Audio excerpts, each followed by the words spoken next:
Hey YouTubers, this is Dave here at Kwixseal. I'm here at the shops at Onion Creek, and I wanted to show you another job. Sorry about the quality here. It's been 3 hours. Here's what a single person can do in about 3 hours is you can prep this.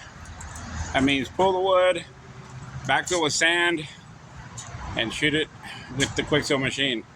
And as you can see, there is not a single bubble, no outgassing, no redos or areas that need to be touched up.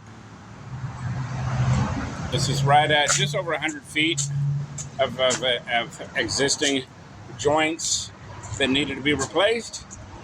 So we did about 100 feet in about 2.5 hours with not a single air bubble, outgas, hiccup, redo area, anything.